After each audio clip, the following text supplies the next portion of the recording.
And we are live. Hello, folks. It is Tuesday, April the 15th, 2025, and this is episode 3656 of the Survival Podcast. And what we're going to be talking about today is building a business.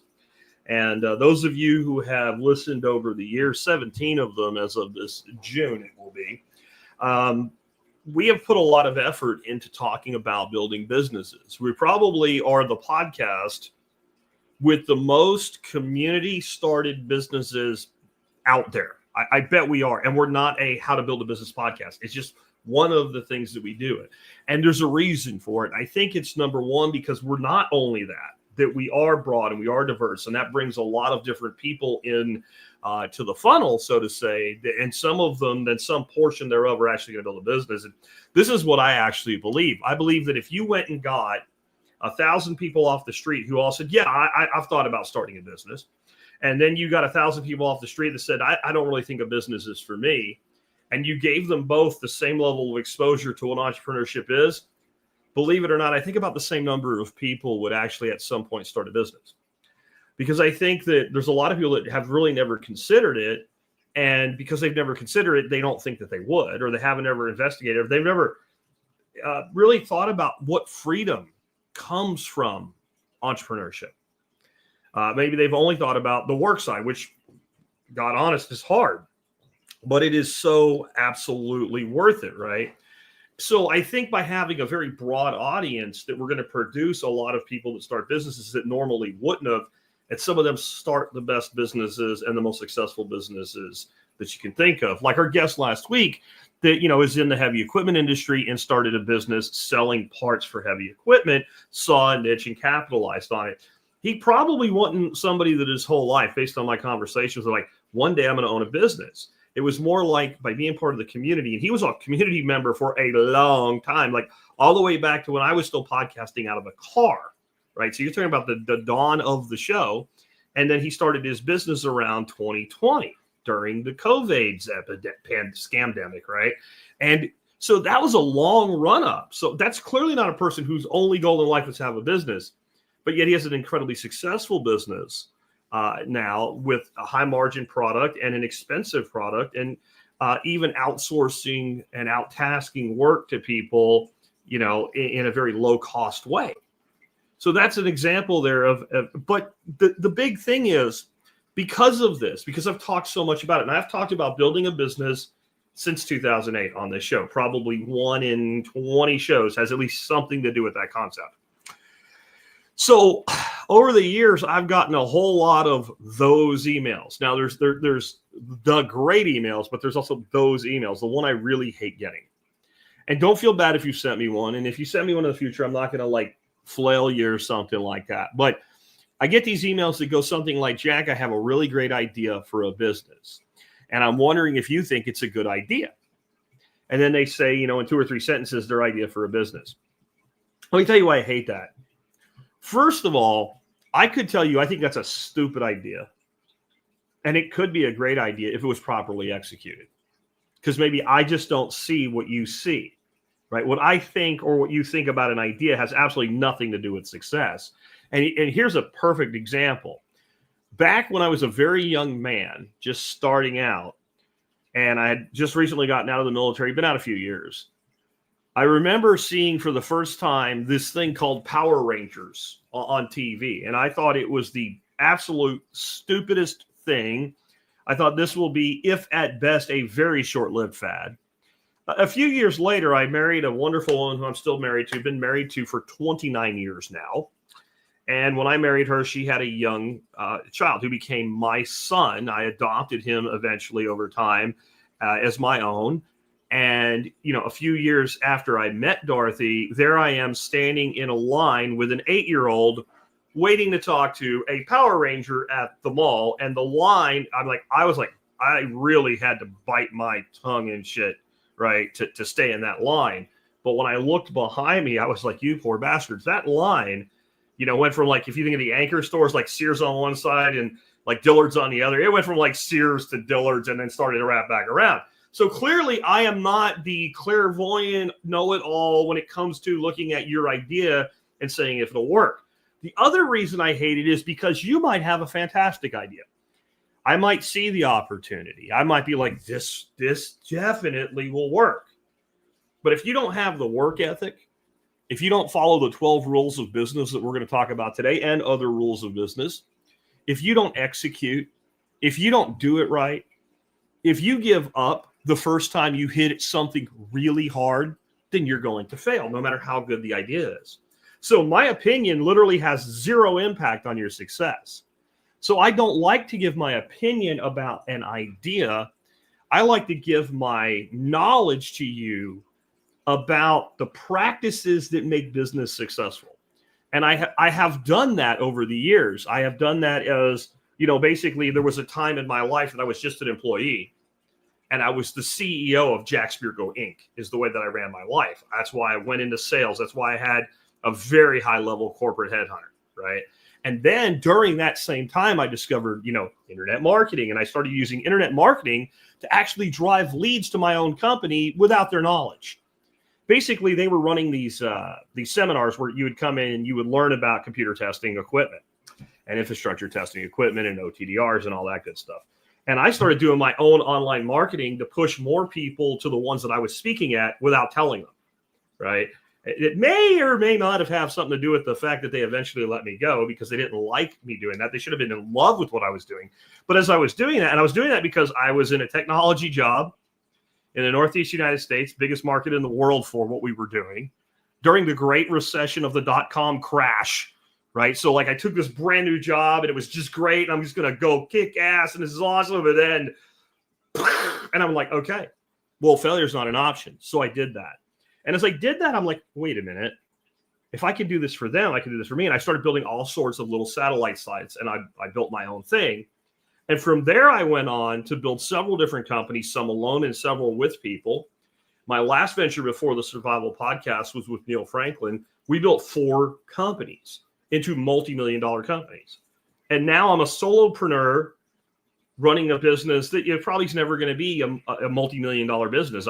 If it isn't by now, it probably isn't. I don't have the vision for it to be that anymore. That's not what I'm trying to do. I would have to grow in capacity to a level that I don't really want to. I can do this as a solopreneur. And so my point is that these rules of business I'm going to give to you today, these work for you if you are a solopreneur. These will work for you if you're trying to build a small business. They will work for you if you're trying to build a giant enterprise. And they will work for you if you have a JOB and you just want to learn to treat yourself like CEO of You Inc. That's what we're going to be talking about today.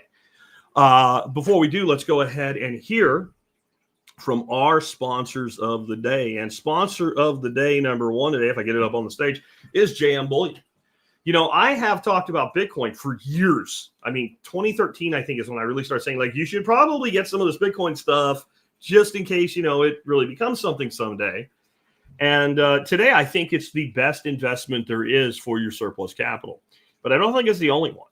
And silver and gold have a very long monetary history. And if you're going to buy silver and gold, the reality is you want the best deal with the best service you can get. And you want a good price because the whole point is silver is silver, gold is gold, platinum is platinum, et cetera, right? So as long as you can trust the source, then the only thing you should be worried about is the cost. Well, you can trust JM Bullion. They've been working with me for well past a decade now.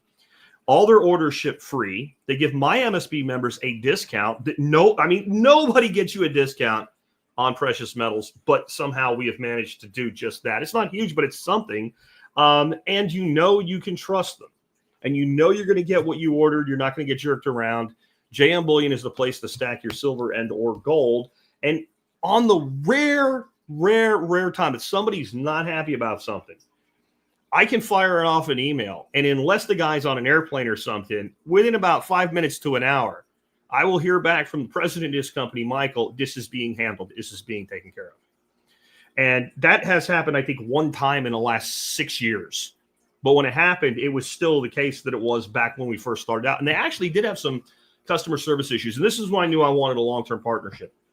When I would reach out to Michael and say, hey, man, look, this is what's going on. This is a problem. This customer's not happy. What he said to me was, thank you. Not, oh, we'll take care of it. Not, it's really not our fault. Not any kind of, just thank you for letting me know because I can make my company better now.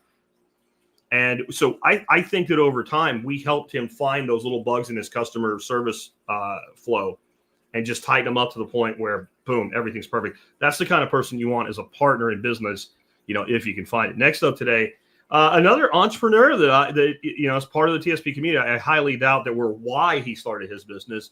But Anton's Land of Biltong, you can find him at biltongusa.com as well.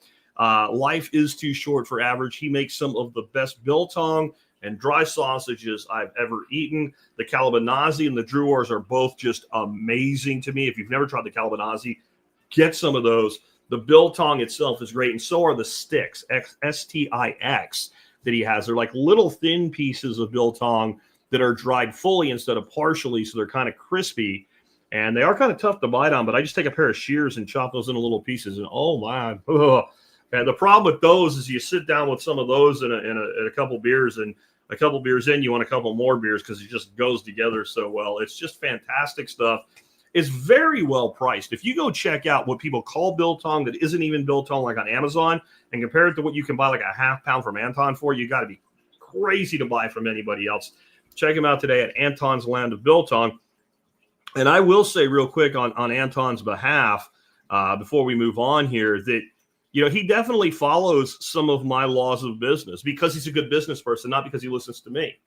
And what I mean by that, and you'll hear it today, one of the things that will make me just walk away from a business if they're asking me for advice, if they say something like, well, when things pick up, I'm like, you're going to go out of business, because that's not how you run a business. You adapt to the situation.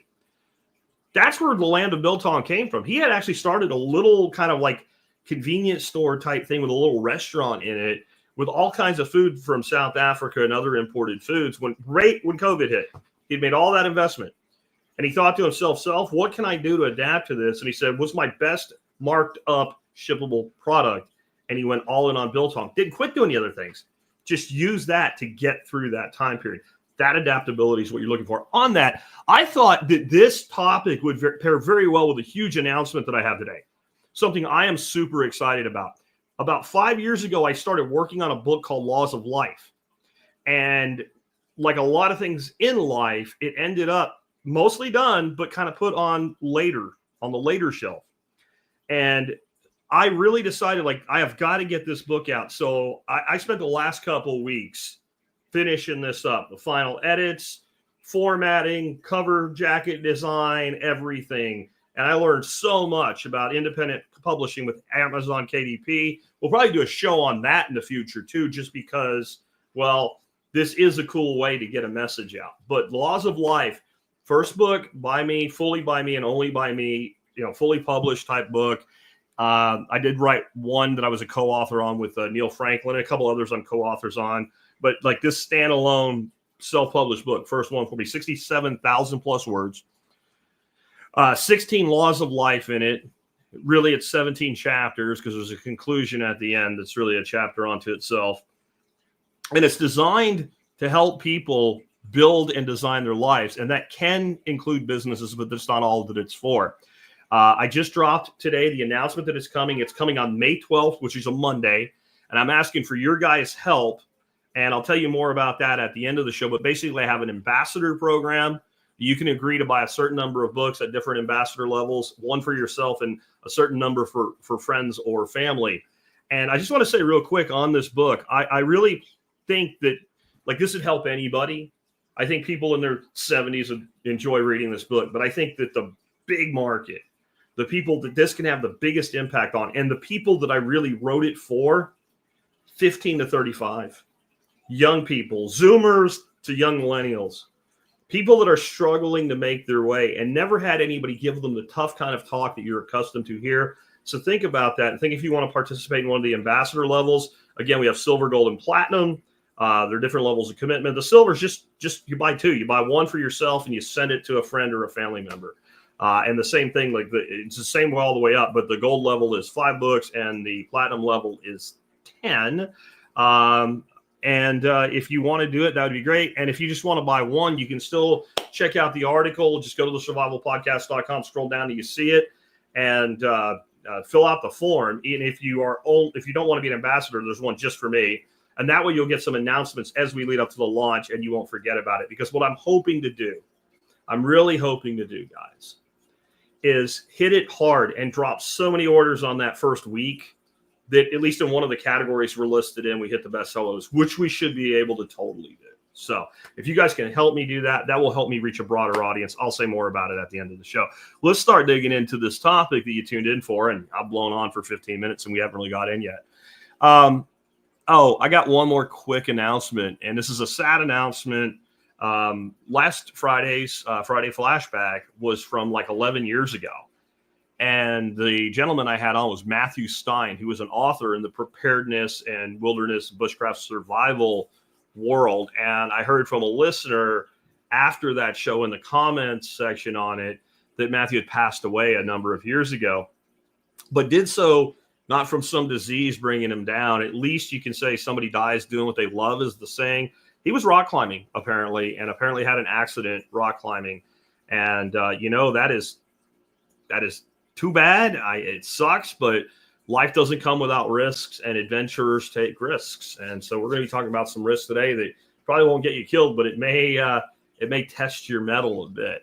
So why do we need rules in business, or even self-management of a career, or even self-management of a life? The laws of life are basically 16 rules. That's why I think it fits good with my rules of business. But what do we need more rules for? Don't we have enough rules? Don't we have enough laws? Aren't there enough people telling us what we can and we can't do? Well, that's because we have to break rules apart into different types of rules. There's rules like I have rules for my grandson and my granddaughter when they're here. When my son was young, I had rules for him. And these were rules to keep them safe, but they were also enforced by an authority, not necessarily by nature. Now, some of them might, like, don't do that, it's dangerous. That's enforced by me. And it's enforced by me because the young brain has not developed enough yet to respect nature, right? So there's natural laws, there's natural rules that if you violate them, there is a consequence for it, no matter whether somebody wrote it down or not. That's what these types of rules are. They're not rules to punish you. They're rules that if you don't follow them, the system, life, business, and the market, and nature will punish you. So that's one of the big reasons that it might be a good idea then to identify that those rules already exist. Another reason is because it will make you have a better design in the end. So one of my mentors in life is Jeff Lawton out of the permaculture space. And that's not necessarily a business mentor, but it is, because it's about design, and good businesses are designed and they're operationally run based on their design, just like a permaculture design. And he said once of permaculture design that the more restrictions placed on a design, like the more, like legally you can't do this and this neighbor doesn't want that. If you're good at what you do, you end up with a more eloquent design. Well, he had just said that, and I had him on the air for an interview, and we were talking about it. It was one of my really happy moments in life when you impress a mentor, like you feel good about that, right? And so we were talking about that, and he said something about the ethics, the permaculture ethics. And I said, I think Bill gave us the ethics, not only to be ethical, but so that we would have good design. And he said, well, how do you mean that? And I said, well, imagine you have 40 acres and you got an unlimited budget. There's not a tree on it. There's not a building on it. There's not a house on it. It's perfectly square. It's relatively flat, decent slopes you can work with. But how hard is that to design? And he's like, it's actually really hard. I'm like, but if you start with the ethics, it's like putting walls up in a house. All of a sudden, well, that's a living room, so that's where a couch goes. And those ethics guide our design because they impose restrictions where we otherwise had none.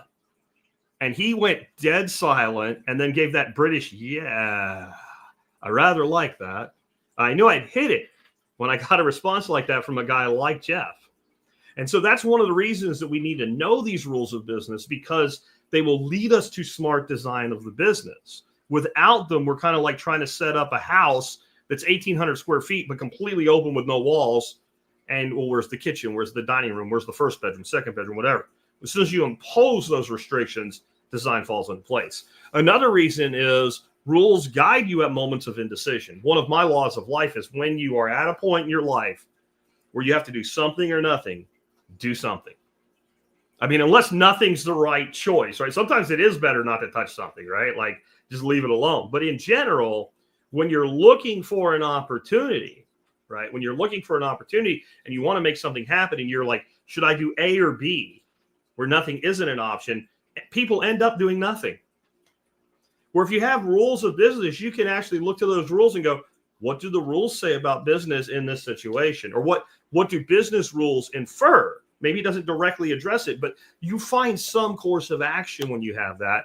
And rules place requirements on you, and those can be measured. When you have rules of business, you can say, am I executing on this rule? And the answer is seldom yes or no. It's more along the lines of like a dimmer switch. Yeah, I'm kind of doing it, but I'm at like 20% of what it should be. That means you know that is an area to tighten up on.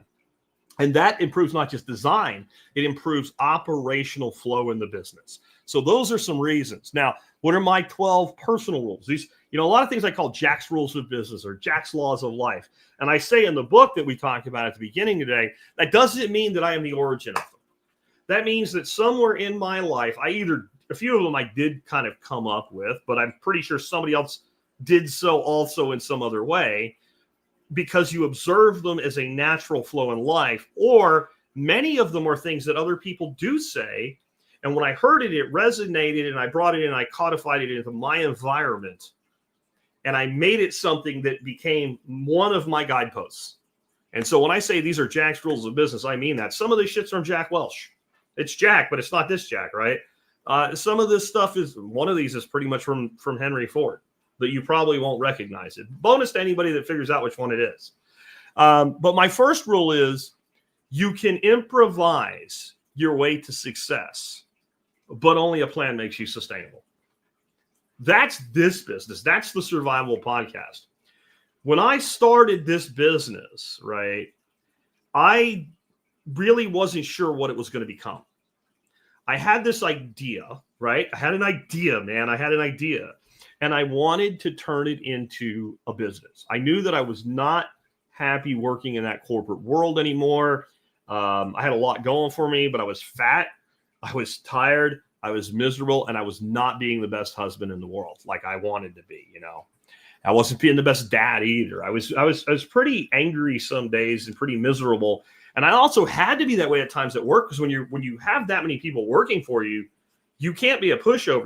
It's almost like being a wrestler in like the fake wrestling, the World Wrestling Federation or whatever the hell they call it now, where that wrestler's a character.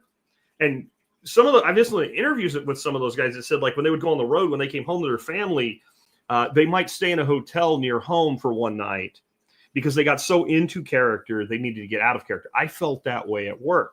So I improvised my way to success, short term only, because it was like, there's no risk in this.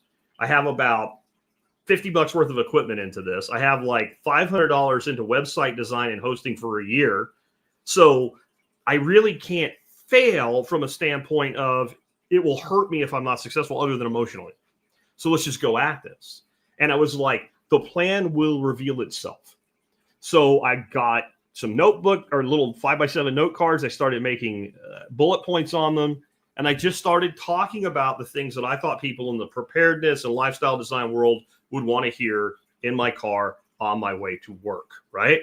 And then all of a sudden, it started to catch. And then I said, Self, you better get your shit together, right? There's a lot of like where I have that conversation. Self, you better do this thing. And then Self says, yes, you're right. I'm going to go do that. That's managing yourself, right? If you have to do a little split personality to do it, then you do it. And that's where we figured out how the sponsorship program was going to work, how the membership program was going to work, what the schedule of the show was going to be, right? And so I systematized what was originally improvised. And had I not done that, I would have never maintained it. And once I walked away from the income that came with my other life, once I sold out to my partners and said, this is what I'm doing now, 18 months in, then that systemization went up another racket, right? That's where we started bringing in guests regularly, because I can't really interview a guest in my car. Well, as soon as that happened, that's where the guest form came from. That's where the organizational structure around that came from. That's where the vetting process on sponsors went up. And then the product reviews came in. And then a more formal schedule was designed. Mondays are for this, Tuesdays for that, and Wednesdays and Thursdays and Fridays. And then over the years, we've modified that schedule, but there's always been one. So this business, even though it's just me and I can do anything I want, like, swear to God, 30 minutes before I went live, I was outside. I got a new vise that I'm going to be reviewing for you soon from Vivore. And I was bolting a vise to my workbench 30 minutes before the show went live. So I have that freedom, but I have to have the plan. I have to have the structure, or it will not be sustainable. Now, is it sustainable? A podcast is a full-time income for 17 years. I think that's as sustainable as it gets in this world.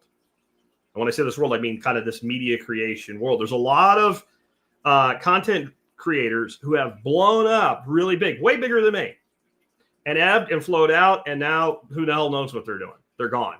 Hopefully they saved up that big money when they were making it and they did something with it. And I know some of them personally that did not. And they're now, selling used cars. So you have to put structure if you want to sustain. Next, you should follow your passion. And this is where I conflict with a lot of business gurus that want to shit all over following your passion. One of the most well-known, and I don't think people listen to him quite with the respect that they used to. But I will say that during the time he was giving this advice, I had a lot of respect for him, though I knew he was also kind of a sniveling little bitch, Mark Cuban. And the reason I knew Mark is I actually sold to Mark in my past life in the data communications world. I did a design on a $1.5 million data center that had his signature on the PO. And that was right before broadcast.com was sold to Yahoo. That's how far back that goes. And he would say things like, following your passion is stupid. He said this on Shark Tank, right? Like, because you need to find what the market wants, because the market doesn't care about your passion. That's a nice story from a guy who built AudioNet that became Broadcast that he sold for $4.5 million because he was following his passion the entire time. He was right. There was a market for streaming audio content. And if that business had been sold to anybody but Yahoo who didn't know why they were buying what they were buying, okay, then it probably would have become the premier streaming platform in the world, and it would still be around today, instead of just being a domain that redirects, I think, to Yahoo. He built a really great business, but why did he build it? And he did find a demand, but why did he build it? Because he wanted to listen to the Indiana Pacers play basketball in Texas, and there was no way to do it. So if you could digitize audio content from radio stations, broadcast it across the internet, then radio stations could reach the people that wanted to hear them anywhere in the world. So he followed his passion, and he married it up with a market demand. All right, you see how that works. So here's what I'm saying today. It is 2025. There's like 8 billion people in the world. You need about 1,000 people that love you so much, they'll spend one day of their wages a year on you. And with that, you can make about 3 times an annual salary of an average median income. That's not that many people. You might want to grow much bigger than that. That's fine. And you probably should. That's a base level. But my point is, there's probably nothing in this world that you care about so much that you're passionate about it, that you can't monetize in some way and go into that niche. Whether it's as a content business, a review business, a reseller, some level of touching it. And there's a million ways to make that work. Okay. Here's one example of making that work.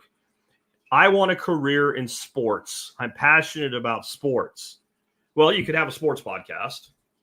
You could go into some sort of merchandising business that caters to the sports industry. I know a guy that basically became an agent for like that tier of golfer at the PGA that they're good enough to be in the PGA, but they don't have the big firms. He would just build them a website, a simple website, and go get them a deal, any deal. And he'd make sure they had no representation first. And he'd walk up and say, "Hi, I'm John. I represent golfers."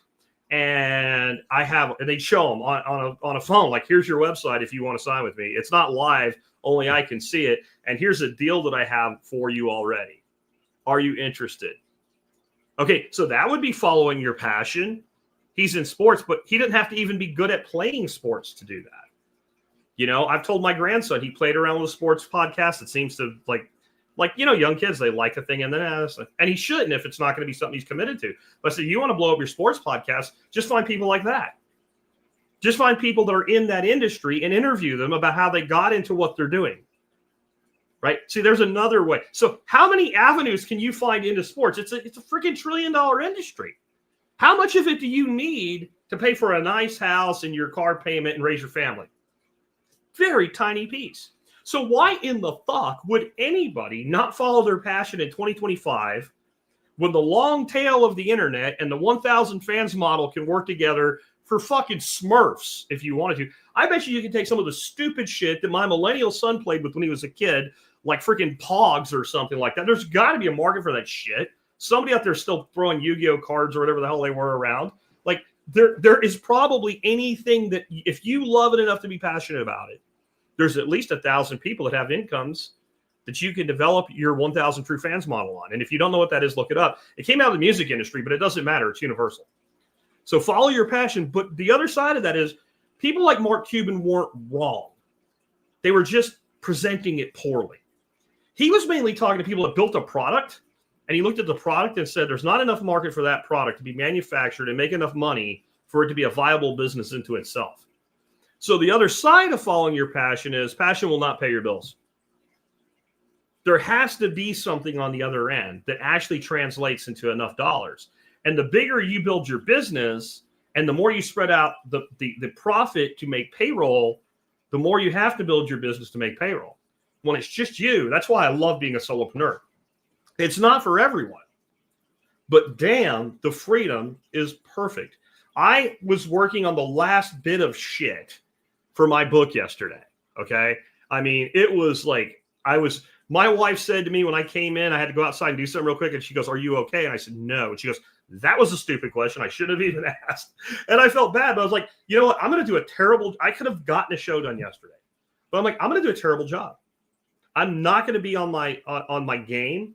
I'm going to be thinking about other things. I'm going to be distracted. I'm going to be agitated. If somebody shows up and says something dumb in the comments, I'm going to light their ass up like nobody's business, probably way over the top. This is wrong. So since I didn't have to worry about anybody else in the business, I just ran a friggin' rewind yesterday.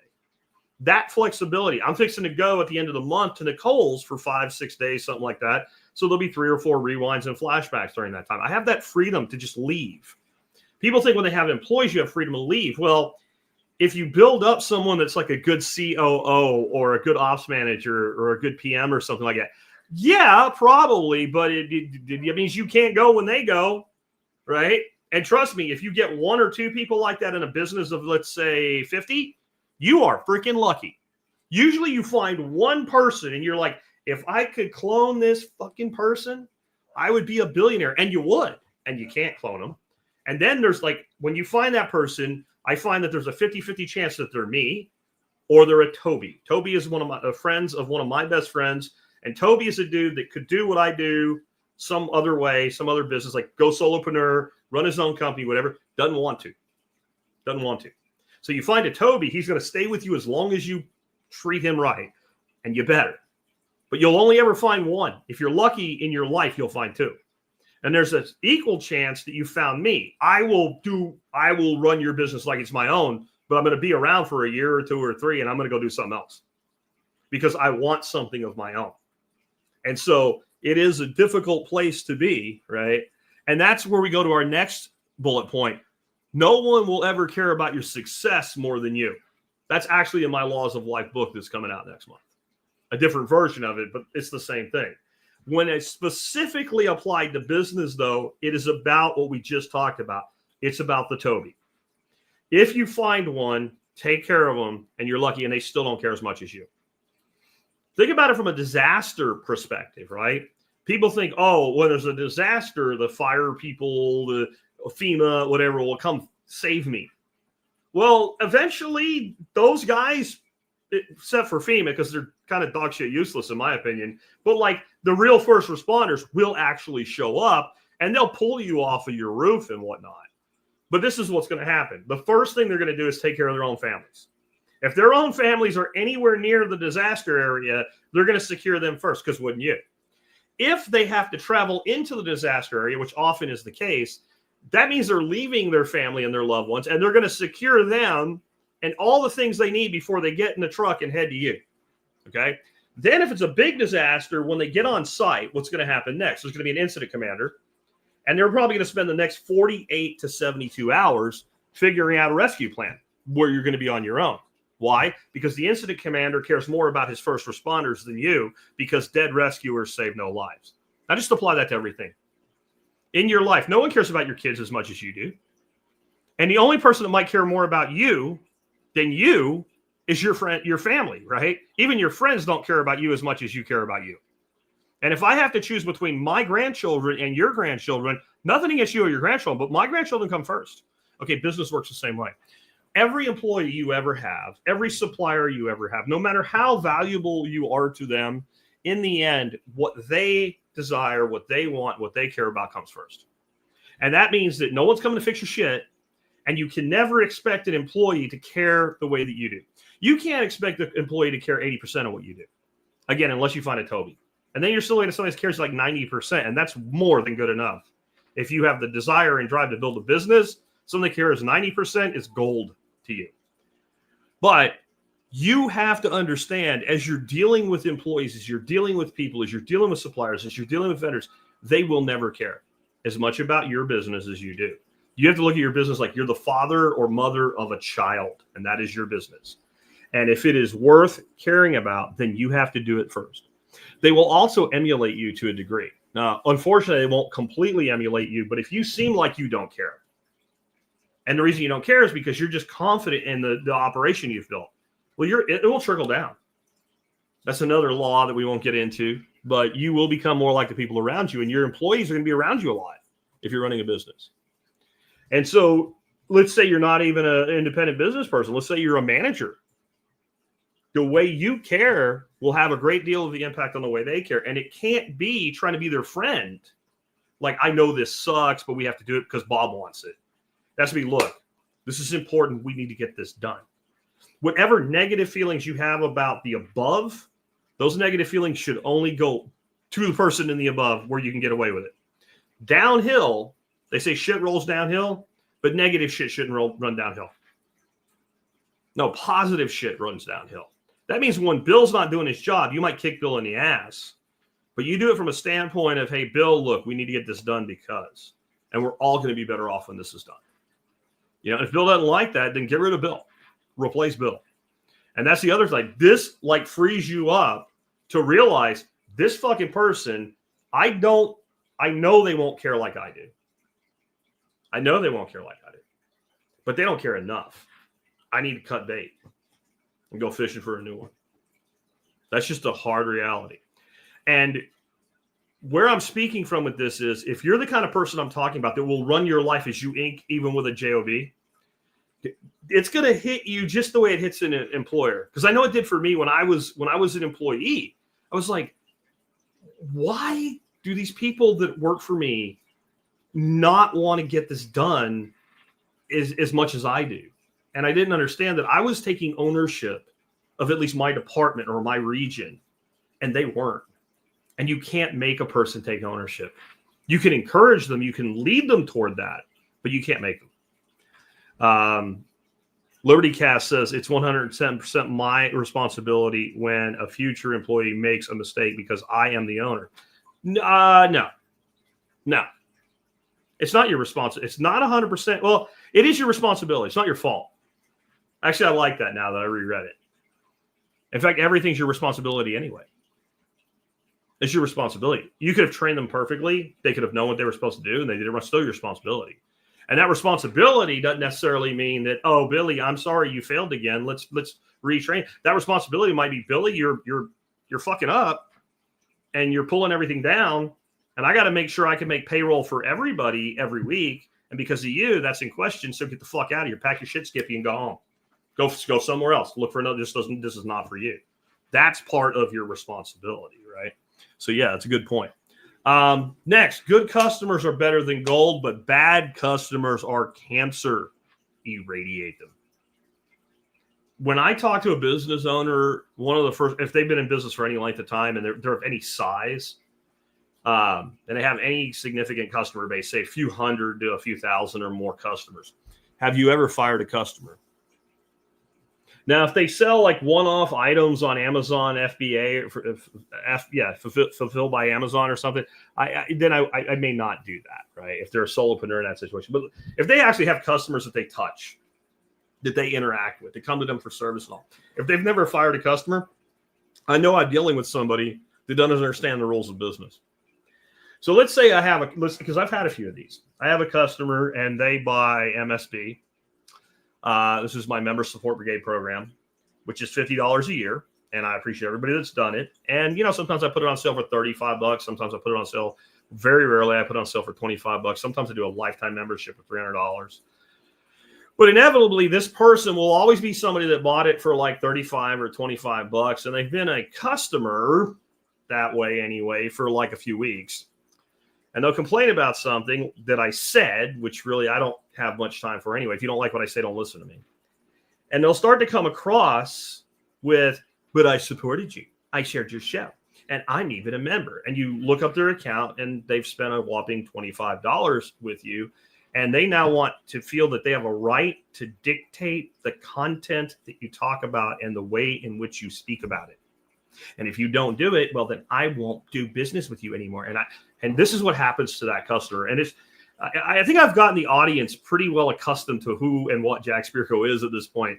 But this happened a lot early on. There would be silence from my end at first, and they would get an email from PayPal or Stripe, whatever. You've received a refund. Well, that's strange. And I would let that go for about 24 hours. Sometimes I'd hear from them, sometimes I wouldn't. And I sent them a second email. I feel that we are not capable of making you happy. And every moment that I spend trying to make you happy, I do not spend making the people happy who I can make happy.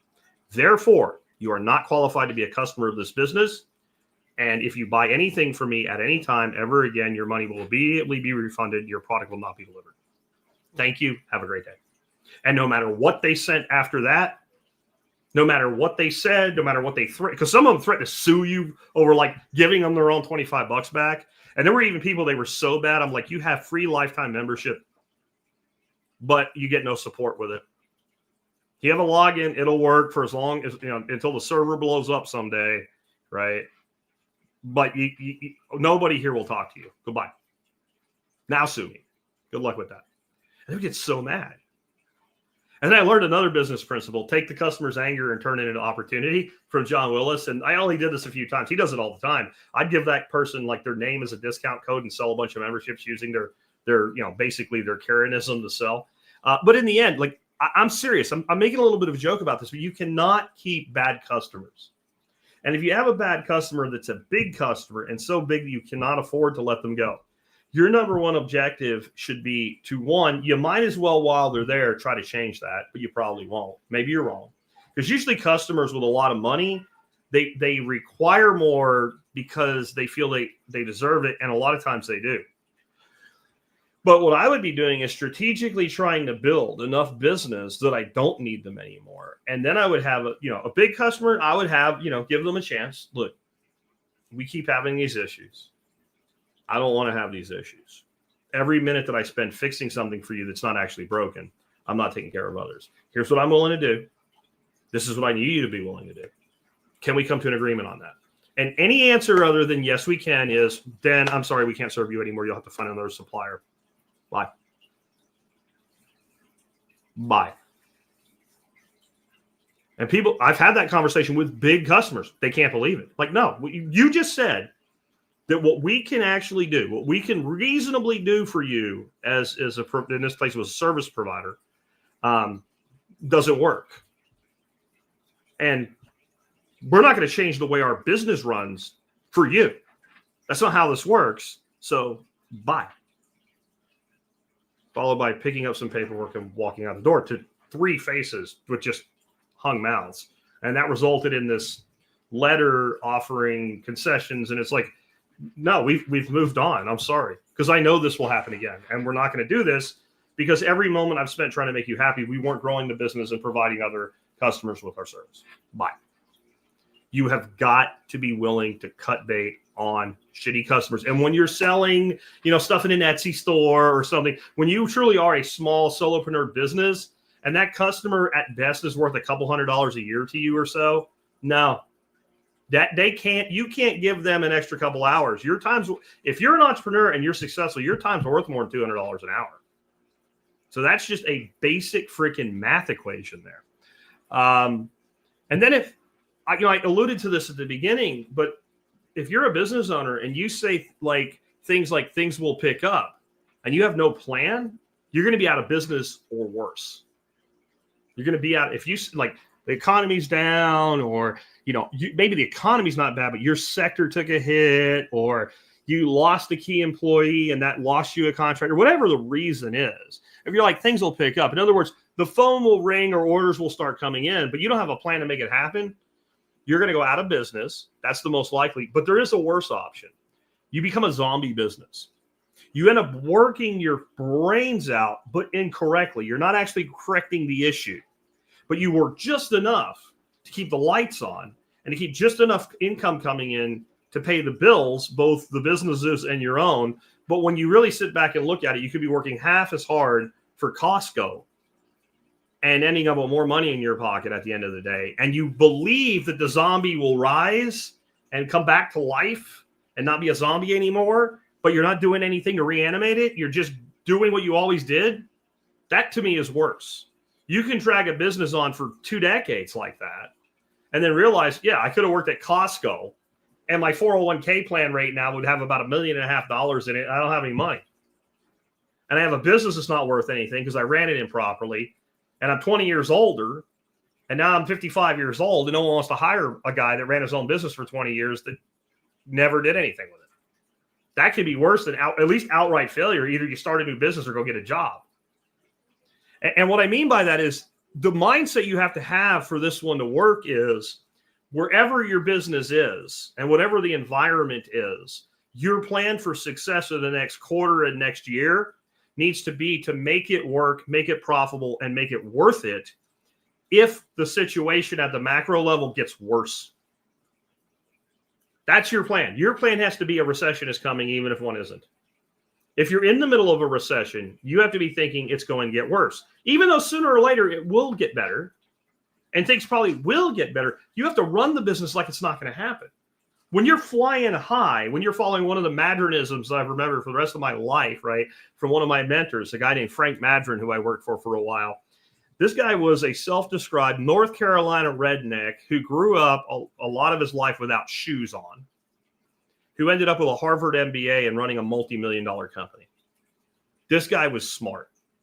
And what he used to say to me, because I was working for him before the dot-com bubble popped, Jack, you're doing really good, but you need to remember something. Even a turkey can fly in a tornado. And one day the tornado is going to stop. And unless you're building enough with your market, when the tornado stops, and he meant the dot-com pop, he saw it coming. When it pops, if you've done the right thing, your numbers will go down, but you'll be all right. But if you don't, everything will fall out from underneath you. And he said, you're independent. Basically, you're out there running a region. I talk to you once a week. I only know what you tell me. Only you know if you're flying because you're flying or if you're flying because you're in a tornado. And I've always remembered that. I've never forgot that. And that is where this came from with me. Things will pick up. Because what I noticed as I moved up in the world and my advice started being sought by people instead of me seeking advice, I heard so many business people say those words or some variation on the phrase of when things pick up. And I would look at their business and go, when things pick up, your business isn't even going to get any better because you're not positioning yourself. However, building a business in a recession or even a depression is brilliant. You think it's harder. It is harder, but it's easier to make it right. If you can make a business operate in a recession, then what happens to that business? It's fully optimized to operate in a recession when the recession goes away. Boom, it blows up. And it's not a turkey flying in a tornado. It's a falcon. It's your choice if you make that, right? And Victory Guard says pressure tested immediately. Go look at some of the biggest corporations in America. They were built into depressions after the Civil War. They were built into depressions around World War I. They were built into depression, the Great Depression leading up into World War II, and they were built into recessions in the 70s. Some of the biggest corporations still in business today, 100 years old. were built in recessions, or founded and then built through recession. In other words, it wasn't a recession when they started it, but it might as well have been because the people doing it were poor as shit. And then they hit a recession and they said, well, I don't have time for this. I have to power through it. Pressure tested immediately. Next, become a lifelong student of your subject, but learn by both study and application.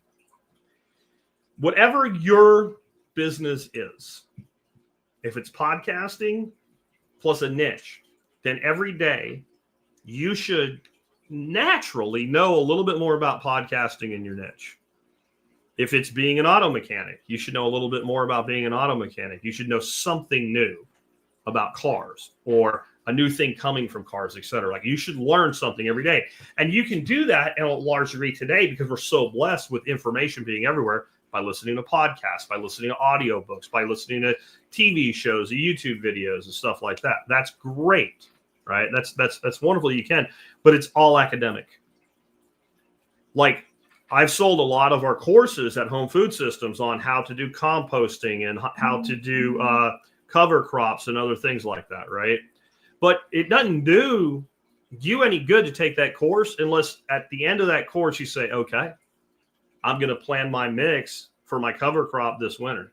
I'm going to get the seed in advance. I'm going to know the time that I'm going to terminate it, and I'm going to go do it and then observe it and learn from it. Because no matter how much you learn from me, you're still going to learn more by doing, right? You're still going to learn by doing more than by hearing and by me telling you and even by me showing you. And you won't test whether or not the thing will work for you until you put it into application. So you should learn something every day that applies to your business if you're an entrepreneur. You should learn something every day that applies to your skill set if you're an employee treating yourself like you Inc. the way that you should. And you should put some piece of it in operation on a daily basis. And then you should do that in a way that's pretty low risk. And like, see, kids get this naturally. So my grandson came up with an idea yesterday. And, you know, this isn't great nutrition, but he's a kid and he's very athletic, so he can get away with some junk food. And so he likes strawberries and he likes chocolate. So he got some ice trays out and he filled them up with chocolate syrup and he stuck strawberries in them. Okay. What's the experiment? Well, the experiment was he took it and put it in the freezer, thinking that the chocolate syrup, like you're talking like Hershey's syrup you squeeze on an ice cream, would get hard. Well, it's not going to get hard. It gets sticky. It gets gooey. It flows less, but it's still gooey, sticky. It won't do what he wanted to get, like a shell, like a candy that you would eat. So I didn't say anything. He's not going to hurt himself, right? He's still going to eat it because I paid for it. He's going to eat it, right? So he comes over today, spent all night in the freezer. He pulls them out, and it's like more like molasses than a chocolate shell. So he eats the strawberries, which he found out then he needed to actually let them sit for a while, because not only did that make the chocolate goo and not a shell, it made the strawberries so hard you couldn't eat them. So he learned, and now he knows that, you know, he needs to do a little research and figure out how to make a chocolate covered strawberry, because that ain't it. That real world experience, that's more than most people that think they run businesses do on a daily basis. It really is. Now, that's not a business application unless he becomes a chef or a caterer or something someday, or he goes into food on some level as some sort of content creator. But it's with him for the rest of his life. He knows that doesn't work. And he knows, well, it still tasted good, so now I can take that information and do something else. You know, if a 14-year-old boy can do that, you can apply that principle to your business or to your profession or to the thing that's most important to you in your life. Whatever skill set you're trying to develop, you have to be a lifelong learner, but you also have to be a lifelong applier. And people that don't apply do not succeed. They just don't. They don't go anywhere. Next, you had better be able to explain your revenue model to a 12-year-old. You should be able to explain your revenue model to a 12-year-old. I have people all the time that are in podcasting or in this niche of preparedness and lifestyle design or whatever. Well, how do you make money? And when I explain it, they never go, I don't understand. And I guarantee you, a 12-year-old kid was sitting right next to him that was paying attention, that cared. Well, that kid would fully understand how I make money. You know, I make money from affiliate products like Amazon and Vivor. I make money from sponsorships. I make money from memberships. Those are my three primary revenue models. And I'm able to sell because I've built trust with my audience over the years by only recommending things that are good for them and building a solid membership product. And I converse with them. I communicate with them 4 or 5 days a week, like clockwork, and I always meet my commitments to them. That's it. That's my revenue model. Did you understand it? Did you think it was too simple? No. And are there other things I do to maximize? Like maximizing a revenue model is totally different than being able to explain it. But if you can't explain your revenue model to a 12-year-old kid, you don't know what it is. That's what that means. That's what it means. See, we have been misled in a lot of ways in this world. And one of them is if you're listening to an expert, then what they say should be difficult to understand because they use words you don't know and they talk about principles you don't understand. The truth is, if somebody's truly an expert, then they should be able to explain it to you in a way where you will understand it. That's what experts can do. If I truly understand it, then I can break it down. I can use metaphor. I can use analogy. I can use simpler words, right? Instead of trade words, right? And I can make that person understand it. Likewise, if I know a lot about it, but I'm not really an expert, I can dazzle them and baffle them with bullshit. I can use 17 syllabic words and I can sound really, really fucking smart. And that person goes, man, he knows what he's talking about. And you go, do you? No, that's not an expert. That's a bullshitter. That's a bullshitter. And we have a tendency, we start learning about business and we learn things like KPI and revenue model and COGS and ARPU and shit. And like, those are all fundamental things to running a business that you should understand. Okay. And if you didn't understand any of those acronyms I threw at you right there, go look it up. It's not hard, right? ARPU, average revenue per user, or average revenue per unit, depending on what kind of business you're in. But it's the same thing. COGS, cost of goods sold. But you can string a bunch of shit like that together. And you know who does this? Like Gen Z and young millennial screenwriters for TV shows about medicine and crime. They just like string like a bunch, the analyst is like, well, I used a backdoor proxy with a 3 gateway, encryption. Like they're just making shit up. They don't know what the fuck that means, but it sounds smart. That's fine. It is what it is. It's pain. But if you're deluding yourself into believing you've got this sophisticated, awesome revenue model, but you can't explain it to somebody outside of your business, you don't understand it. And if you don't, even if it works, if you don't understand it, you can't maximize it, expand it, and grow it, and know where to plug things into it, and know when you're harming it. Well, I'll bring out another product. Well, is that going to cannibalize your existing products? If you don't understand your revenue model, you don't know if it's going to. You don't know if it's going to. I'm kind of forced into it with the book that I'm going to talk a little bit more about at the end, right?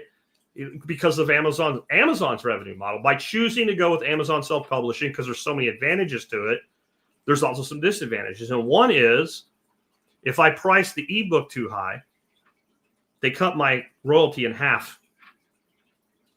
So if I sell the ebook for $9.99, I make more money than if I were to sell the ebook for $14.99. Does that make any sense? It does to Amazon. They've determined with their business model that they'll sell more ebooks, which they make a lot of money on, if they keep the price under $10. It doesn't matter that I might be right that doesn't apply to me.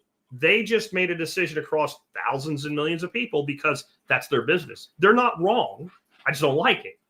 Well, the reason is because like the books, the hard copy is like $17. That puts a spread of $7. I know I'm going to sell less hard copy books than ebooks. I don't want to. I want to sell hard copy books. And I have it's not about money. It's about having something that gets passed around in the world. That's why I want to do that, because I'm doing it mainly to grow my business, this business. This is my core business. I'm not trying to become an author so that I can just be an author. Like I was trying to become a podcaster so I could just be one. Right? So I want more hard copy books circulating. I also want to make something, because you don't make a lot of money on books. So they've created a cannibalization dilemma for me.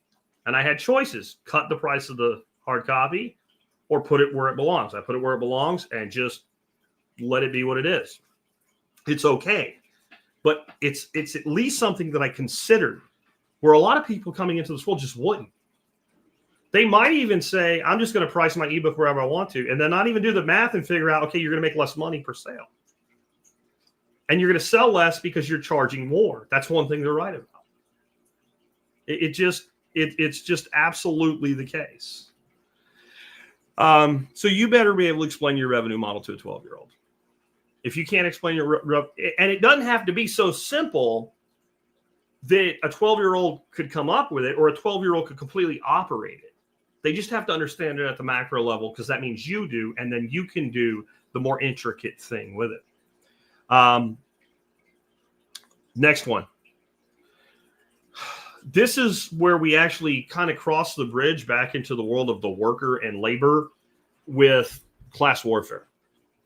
People think that they're entitled to a lot of money because they work hard.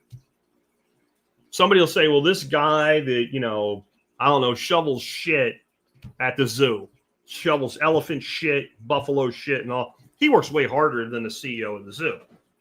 So he should get as much money. No. And it's a very simple reason. If the CEO is actually a good CEO that knows how to run the zoo profitably, legally, ethically, morally, and right, that's a hard job. You could put 100 people in that job and watch 95 of them fail. I mean, it's not easy to do. How many people are capable of shoveling shit? Pretty much anybody with a strong back that's not completely an idiot. And even idiots can shovel. They can be trained. This is when to shovel this shit and where to put it. That person is, it doesn't matter that they work hard. That person is replaceable like a part on a car. You can just, you're not working out, you're fired, you're hired. Here's a shovel. Shovel this shit.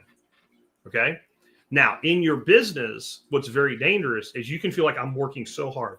I'm putting in 18 hours a day. But honest to God, and here's the rule, working hard at the wrong things is worse than doing nothing. Working hard at the wrong things expends lots of energy, lots of time, lots of suffering, and whether it's financial or just human capital, lots of money. So this is where, like, Mark Shepard has explained to some farmers, like, he'll say, how much money did you make last year? And he's like, not on the tax form, like really, like actual profit. And a lot of farmers, it turns out, they actually lose money every year. And it's not just paper loss, it's real loss. And so they lost money and they worked a job full time and they farm part time. Yeah. And what he said is, then here's what you'd be best off doing. This would be the best thing you could do next year. Take all the seeds that you have that you saved, go out on your farm and just throw it on the ground and don't do anything. Something will grow. When it's ready, go pick it and eat it or sell it. And because you won't lose any money that way, you'll actually come out ahead. Man, the first time I heard that, I was like, holy shit, he's right. And boy, there was a room full of 500 people rumbling between each other about how wrong he was. And I'm like, well, none of you know how to run a business. And I gave a talk to the same group of people 2 sessions later. And I said, these are mostly farmers, by the way. How many people here make and I was talking about the low margins in the supermarket system and how, in fact, that presentation is available. It's the presentation I did on taking permaculture and regen ag mainstream. It's on YouTube somewhere. And I asked how many people made a profit with their farms, because the supermarket industry was doing everything, this multi-billion-dollar industry, hundreds of billions of dollars, on a 1.5 to 2.5% average margin. And my hope, I thought I was going to make a point that as bad as that system is, they do it on less profit than you do. When I said, who makes a profit with their farm? Again, the room had about 500 people in it. 2 hands went up. And if you find that old presentation, it was from Permaculture Voices, you see my face. I was totally shocked. It wasn't a lot of times when I'm doing a presentation, I know the audience and I'm setting them up to make a point. I was setting them up to make a point and made a totally different one. And I'm just like, wow, well, that says something, doesn't it? That says something, doesn't it? And that's because a lot of times people are working at the wrong things. If you're a farmer, you should systematize the actual act of farming and production to a level that is so routine and so mundane that you can hire somebody to do it for $12, $13, $14, $15 an hour. And you should focus on developing markets and selling your product. Or maximizing the production on your land, not doing the bullshit work. Not doing the work that you can hire anybody off the street, train them in one day how to do what you need them to do. If it's something that a person can be taught to do in a day, and you are the CEO and a farmer on his own land is the CEO of that farm, okay, and you're doing that, why are you doing that? Why are you doing that? We had somebody from the TSP fold at one of the workshops about 2 years ago, maybe 3. Nicole Sauce made them part of a panel that they didn't plan on being on. And we basically roasted this person for, why are you doing certain things when you're really good at what you do and you should be focused on just that? He was editing video. And Nicole just like lit him up. She said, why are you editing video? Why are you editing video? Don't you have some teenage kids that are homeschooled? Couldn't they learn to edit your video? Shouldn't they be editing your video, or you're going to get more footage and compiling together into whatever it is you want to do with it? Why are you editing video? No good answer. No good answer. Especially since he was being like anal about editing and taking a really long time to do it. You want that kind of editing done, you pay somebody to do it. Or you go into the business of it. Now, if you're a video editor, that's what you should be doing. That's what your skill set is. It's not a skill set. I find myself fighting this one once in a while myself. Being a solopreneur, there's certain things that you should out-task and like, fucking, I'll do it. And some of the people that I can rely on, I try not to rely on them more than I need to, because I don't ever want them to feel they're being taken advantage of, because some of them, you try to pay them and they don't want money. And that's nice, but that person is gold. And you want to figure out how to bring them into the revenue stream. But working hard at things that are wrong, I think of like another example of this is Shaquille O'Neal. Remember Shaquille? Shaq. Remember the Hack-a-Shaq? What's his name? Don, whatever his name was, that owned the Mavericks before Mark Cuban bought it. He came up with the Hack-a-Shaq. And the Hack-a-Shaq was, if Shaq gets the ball in the paint, just fucking foul him. Grab his arm, like headlock his freaking his forearm and pull it down, like make him not make the shot, because he's so bad at free throws that will end up in the end with less points from him by fouling him. That was the Hack-a-Shaq. So what Shaquille did, having the work ethic, I mean, he's a huge dude, but he's also a good athlete, but he was just bad at free throws because he didn't have arc. That was why it was like this straight shot, because he was so tall. Throwing it, like, you need arc and float from that distance. It's easy, but it's hard. So he practiced and practiced and practiced and practiced and practiced and practiced and practiced, but practicing the wrong technique.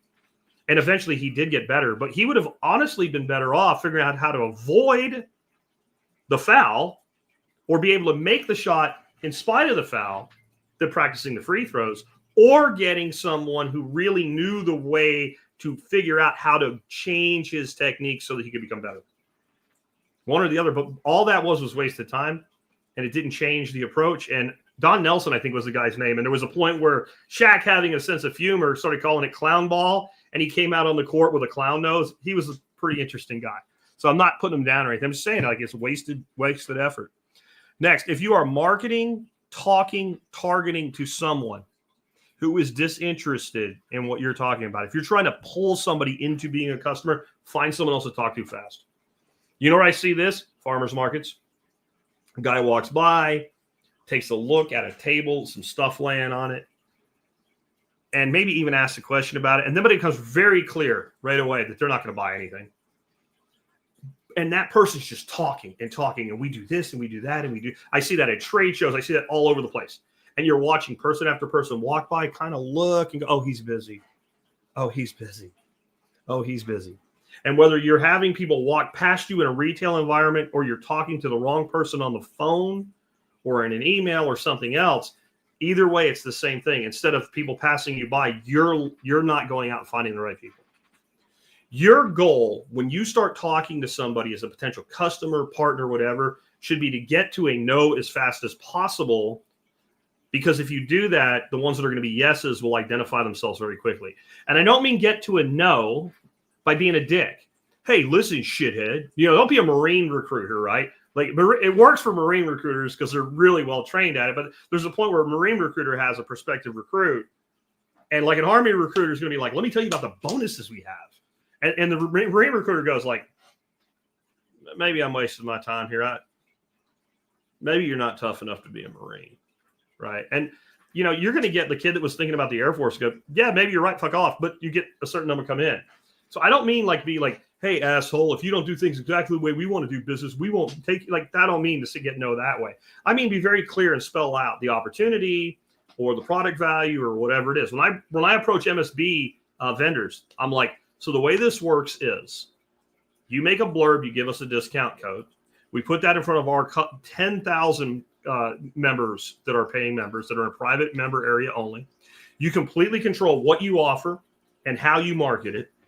And you should see this as incremental revenue because you're getting business from a private group of people that you wouldn't have elsewhere. It's like advertising at a fixed rate.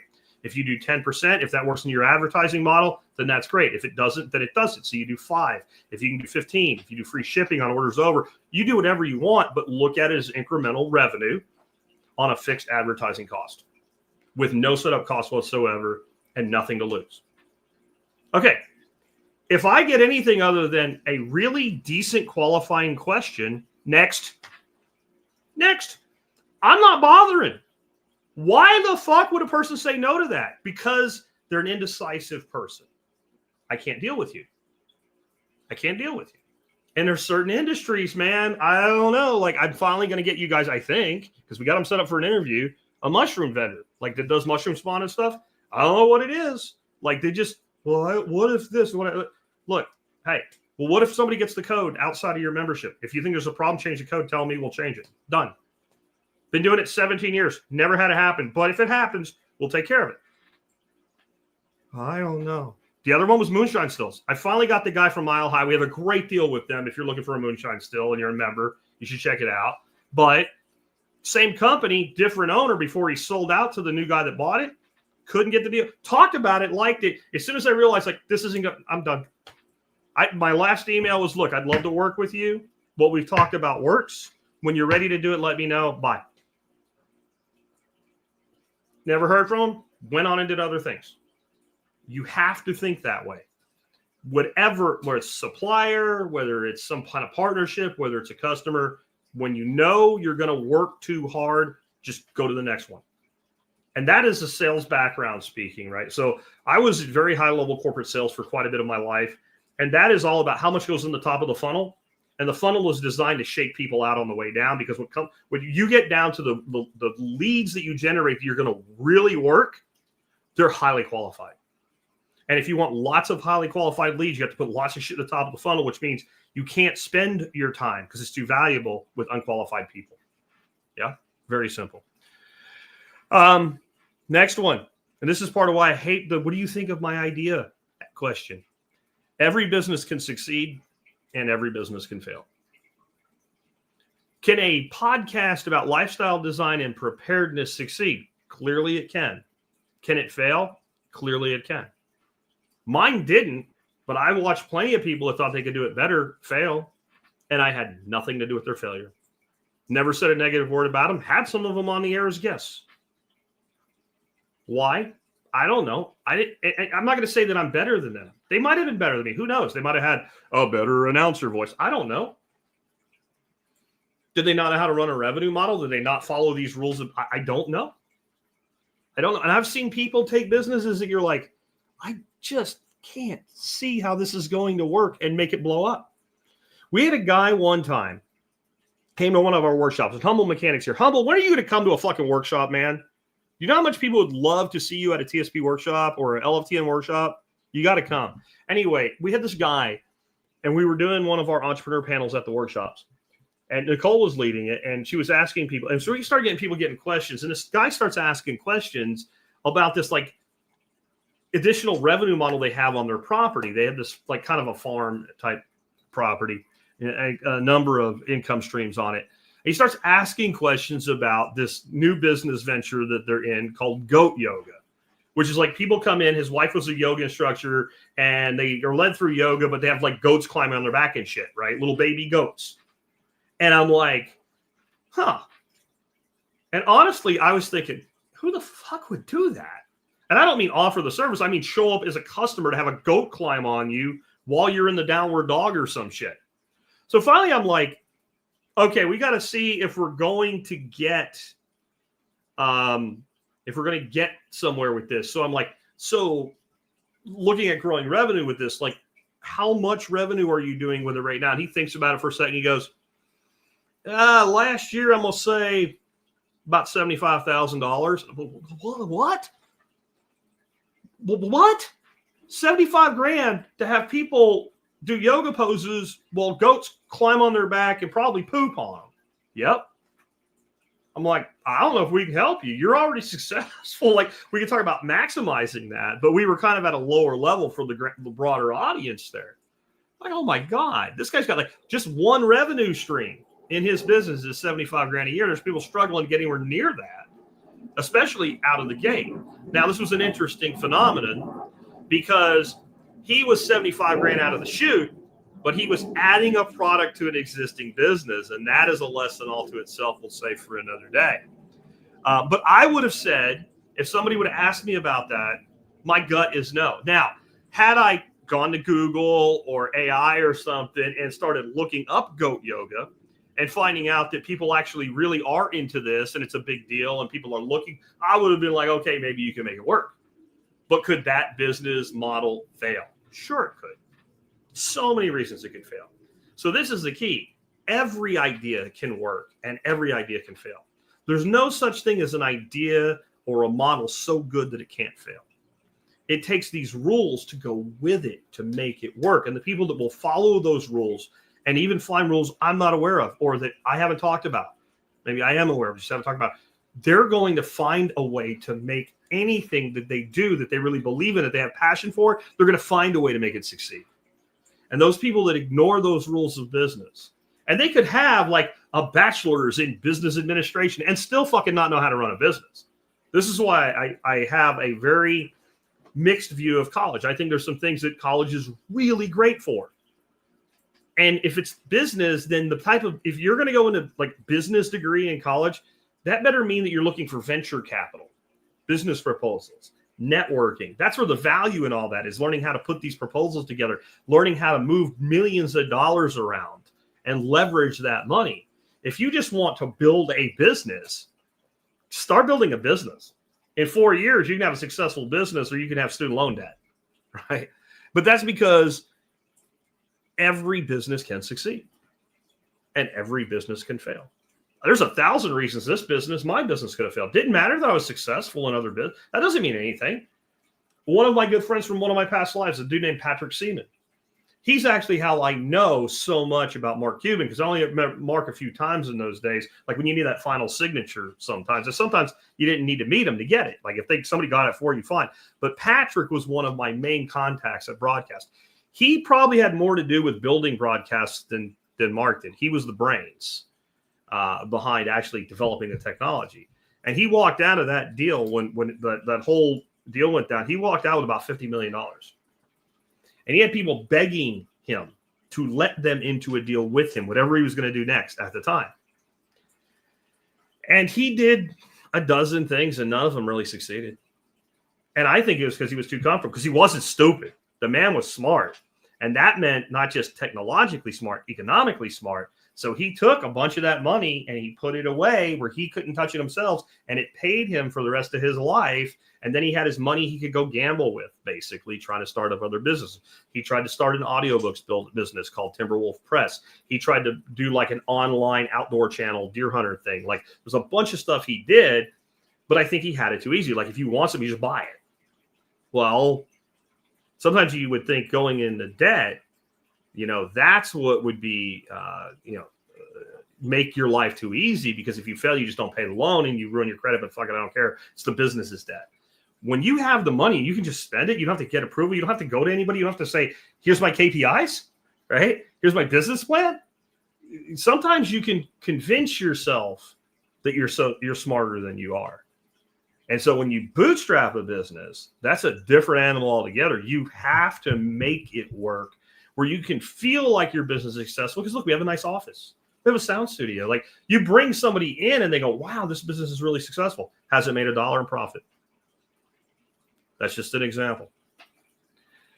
Next, and this hits the goat yoga thing. A revenue channel or business unit is not a business, only a piece of one. So your business could have a single primary revenue channel.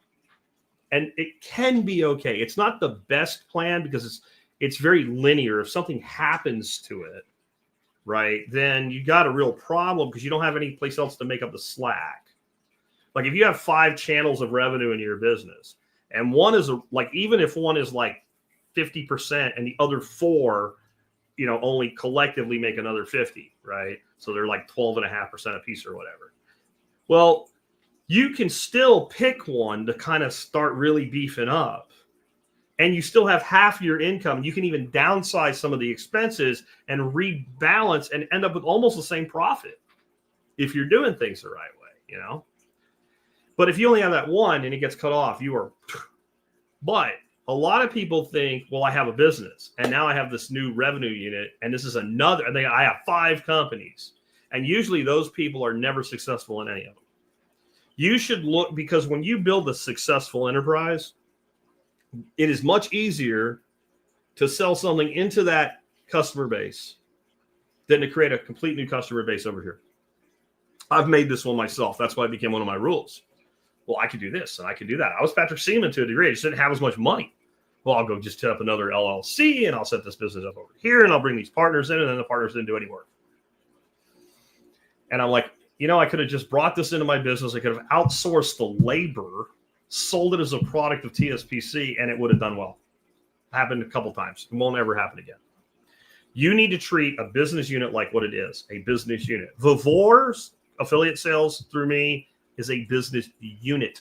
It is not a business. Amazon affiliate sales is a business unit. Memberships with TSP is a business unit. It's a revenue unit. It is a stream of income. It is not a business. TSPC, the umbrella, that's the business. And so the operational management goes on the business, and the revenue unit management is inside of that. And that keeps your head in the right place with making decisions about your business. From marketing and advertising and everything else. If you're marketing a product, you're only marketing the product. If you're marketing a business, you're marketing all of the business. You're marketing a brand. It is much more powerful. Successful marketing, really, in the end, it's getting other people to tell your story for you. When I built this business, and as I said, what was my first rule? You can improvise your way to success, but only a plan makes you sustainable. As I began to improvise my way to success very quickly, one of the first parts of the plan was, in the early days, I was trying to grow the show, and I got the audience in on the idea that growing the show was good for all of us because you like it, but I can't do it if I don't make enough money off of it. And instead of charging everybody $1,000 a year, it'd be great if I could charge 10% of the people $50 and make enough money to pay the bills. And that resonated with people. So listener appreciation contest was, you fill out a form, you go on a list, you tell people about the show. If you tell people about the show, whether they show up or not, on your honor, you say you're going to tell at least 5 people somehow, then you're on the list. And then I gave away some prizes. That was it. So I actually led people to doing it. And eventually it started happening on its own. People became identified with the brand, and identified not just with Jack, but the larger community. That's today where we have like the Telegram lists and Facebook pages and all this other stuff. We're back in the day before all that stuff took off. It was a survival podcast forum. We actually hosted it ourselves. We stopped doing it because there was a lot of maintenance and nobody was really using it except a handful of people, because everybody kind of migrated out into the social media world. But one way or another, we got people. The Appleseed people were putting our decals on their rack rifles. One dude was driving around in his car throwing CDs with burned podcasts on it through people's windows when they were at red lights.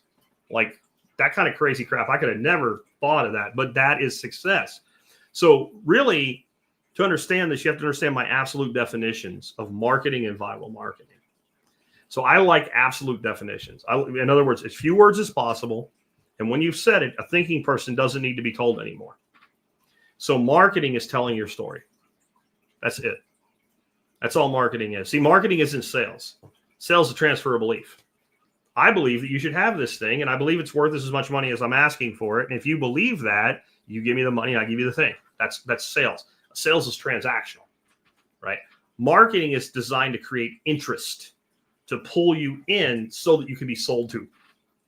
Right? I don't get it, but this is not taught to a lot of people with like marketing and sales degrees, right? Like it's ridiculous that it's not, but it's not. Like there was a professor at UT Arlington that was using my videos to teach his class because the material in his books and shit didn't cover what I just said. Transfer of belief, tell your story. So viral marketing, and there was viral marketing long before an internet and long before X and Facebook and all this shit and YouTube videos.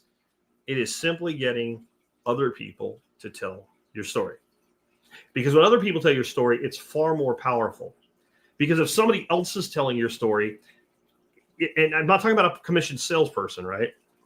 So if you have a friend named Bill, and Bill loves the survival podcast, and you've never heard about it, and Bill says, hey, man, have you ever listened to this guy, Jack Spirko, on the survival podcast? Bill's like, no, I haven't. What's he talk about? Survival. That sounds like some tin hat forever shit. Like, no, it's not. It's actually really like lifestyle design stuff. And he talks about, preparedness, because it's part of lifestyle design. Like, if you don't have a redundancy plan and you lose your job, you can get completely knocked off track. So you should be prepared. But he also talks about things like entrepreneurship. He also talks about things like fishing and hunting and homesteading. And you might not be interested, but Bill's got cred with you because he's your friend. And Bill does not gain anything, in the world basically by doing this. Like, he's doing it because he actually believes it. No matter how much I believe it, if I'm telling you my story, you're like, of course this jerk wants me to listen to his show. He benefits whenever he gains a listener. So I have to do it in the beginning. But if I do it right, then the community does it on our behalf. And I realized that we had hit this at 100% when I first started doing like the prepper conventions and stuff like that, which I really don't do anymore. Maybe I should. But I would be at an event. We'd have a booth, and some of the people in the audience would come by to meet you. And that's kind of what I was there for, is just to talk to people. I didn't care about, we did shirts and some other shit, but I didn't really care about selling anything. I was just there to speak as a speaker and to be there to meet people. Because if someone will drive to a place to meet me, it's very humbling. And if what you want to do is tell me about your life and tell me what the show meant to you, I want to hear you. And I have sat in a booth for 12 hours straight without taking a lunch, leaving only to pee, and done that because of that. But when you're at an event, what you're really supposed to be there for, and I'm not good at this because I care so much about the people that want to talk to me, you're supposed to be there to grow your market. You're supposed to be there so that you can talk to people that don't know who you are. Well, they don't care initially anyway if they're talking to Jack. They just want to know what the hell is this survival thing. I'd end up with about 3 hours in to a 12-hour day, 4 or 5 people from this audience in my booth, wearing one of my shirts that we would give them, being my booth staff. And they were like, well, there's somebody walking up, what's the survival podcast? Oh, it's a daily podcast about self-sufficiency, self-reliance, independence, and liberty. And if you listen to it, you'll learn how. And they started going, and I'm like, fuck, I have tried to train people to do this that work for the fucking company that the booth is for, because you need more people in the booth that are, like in marketing and sales. And you sit down with the person who's worked in a company for 5 fucking years, and you try to get them able to do that, and they couldn't do it. And I'm like, these people sound like they professionally work for me. And I'm like, no freaking wonder this is, like my freaking arm hairs right now are standing up, remembering the first time I saw that. That was like the most powerful moment in realizing we are going to make it, because we were just starting to make it, really. And when I saw that happen, I'm like, oh my God, this is happening every day. Not in this kind of captive environment, but somebody somewhere every day is doing this. That's mastering marketing right there. That's what you want out of your business. And you might think, but my business isn't all inspirational and shit. Hey, the guy that was on last week, I think he's gotten at least 2 people have emailed me about buying parts from him because they're in that industry. You know what's inspirational? Hey, my skid steer's down and I can buy this part and it's not going to be down anymore and I'm going to stop losing money. That's pretty fucking inspirational if that's the business you're in. Well, that's your target market. Of course, I don't give a shit, right, about a piston for a freaking excavator. I don't care because I don't own an excavator. It's very simple. I don't own one. I'm not the target market. I can help the guy, but I'm not the target market. I'm a target as a partner, but I'm not the target. Why don't I own an excavator? Because my whole property's rock. If I had 3 acres and it was all dirt, I'd probably have a mini X and I'd probably have a skid steer. And I would be the target market. You see how that works? Because I would find it really interesting that I can get the parts for a little less money with a lot less trouble. And that's what I would want if I ran his business, that's what I would want my customers trained to say. Look, if you want to be able to get this part quickly, get actual help, less trouble, and a little bit better price, and have it sooner, talk to this guy. So what do then? You build your marketing, you tell your story in the way that you want your customers to retell it. I didn't even know I did it at the time. It just came naturally. It was part of the flow. It was part of the flow of saying the same thing every day, getting in people. I thought afterwards, I'm like, of course they did. They listened to me say those words, the intro of my show, every day for 2 years. Of course they memorized them. They were listening willingly. They weren't employees that I sat down and tried to train. They were people that were vested in what we were doing. There you go. That's why it's the last one today. Successful marketing is getting other people to tell your story. Once you get that happening, as long as it's positive, you almost can't fail unless you ignore the other 11 rules. In the end, this is what I'm going to ask you. Do you really want it? Because if you don't, it's going to be very difficult to do. I get a lot of people, I think, show up with shows like this because they want to intellectually masturbate. One day, man. Bullshit. Now. If you have been wanting to build a business and you haven't actually started to build a business, then do something to make it start moving in the right direction today, not tomorrow, today. If I did this show yesterday and you're hearing it today because that's your schedule, today. If it's 6 months from now and you just found this on Google, today, now. I'm talking to you right the hell now. Write down one concrete step, hit pause. Right? Write down one concrete step you can take. And then when this ends and whatever you're doing, like if you have a job, I understand you can't just walk out, but the minute you can actually do it, go freaking do it. Go do it. Because that will be everything. And if you can't do that for whatever reason, you don't want it. And I'm not going to say ever, you don't want it yet. Maybe you're too comfortable. Maybe life hasn't kicked you in the face hard enough yet. Maybe you have been kicked hard in the face and you want it for that reason, but you have other things holding you back. I don't know what it is. But if you really want it and you find the place where passion overlaps the desire and you put these other rules in place, your business, if you work it right, will become successful. Or you'll find out you really did have a dumb idea. I don't know, your idea was to buy Oreos, split them in half, make triple stuffs, repackage them, and resell them. That's probably not going to work. You know, I think you can just buy them like that in the first place. Like, you can come up with a dumb enough idea, but they turned Power Rangers into a multi-billion-dollar franchise. I'm just saying, right? If you can make Teletubbies successful, if you can make, what the hell was the thing, the Captain Feathersword, the Wiggles successful? I'm thinking of the kid shit now. The Wiggles, you know, Power Rangers, you know, all of that shit. Hey, think of what Transformers was.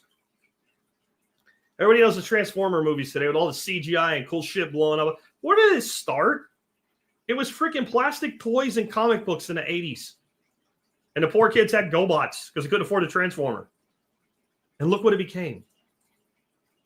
Follow the rules of business. With that, I have one question. It just came in. The 500K Side Hustle Part 2 is on YouTube, but I didn't see it on Fountain. Are you going to put it there, or is it just combined? It is just combined on all the audio. So Fountain, Spotify, whatever, it's all combined. Real quick, I want to remind you again, though, that the Laws of Life book is coming. If you like today's episode, you will love this book. If you think, man, there's somebody I wish would listen to talk like this, then become an ambassador, buy an extra copy, buy 5 extra copies, buy 10, whatever it is, whatever level you want to participate at, and send them the book. And the reason I want you to send them the physical book, when people get something in their hands, they kind of really see it as somebody gave them something. And even if they're not ready yet, it kind of like stays on the coffee table or it stays on a nightstand. And sooner or later, like, maybe I should read this. and maybe we can crack through and reach more people with it. Again, the way the ambassador program works is you agree to buy a certain quantity of books on launch day, which again is the 12th of May. And I need you to order them individually. The shipping's free anyway, so it's no big deal. It's not going to cost anymore, but you want to ship it right so it comes right to them in the mail. The silver is you're going to do 2, buy 1, share 1, basically 1 for yourself. Gold, you're going to buy 5, ship 4 to somebody else, and platinum 10. And I know that, it's $170 to be platinum. I know it's a big ask, but I feel like I really tried to deliver a lot to this audience, and I'm asking you guys to help me.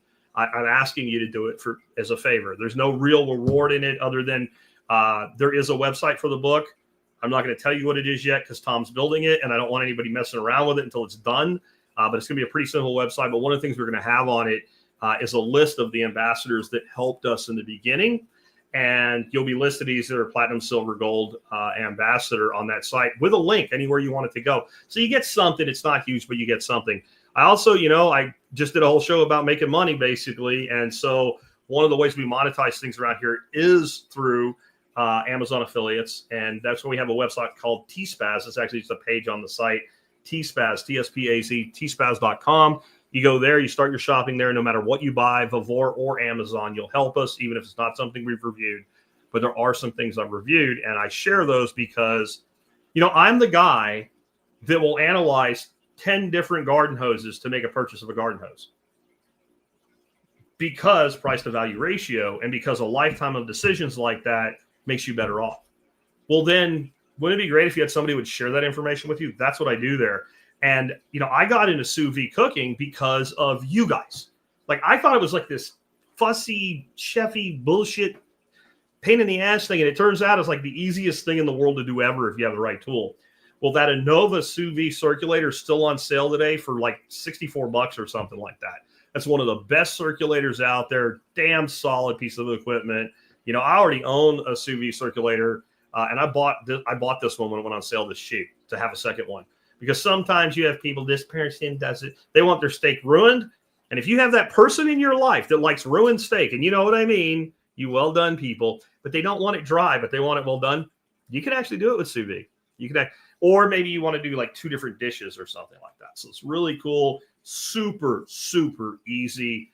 And there's a ton of uses for sous vide beyond just regular cooking. Like we use it to heat dishwashing water at our workshops, just as one example. But people use it for yogurt making and just a bunch of other really cool stuff.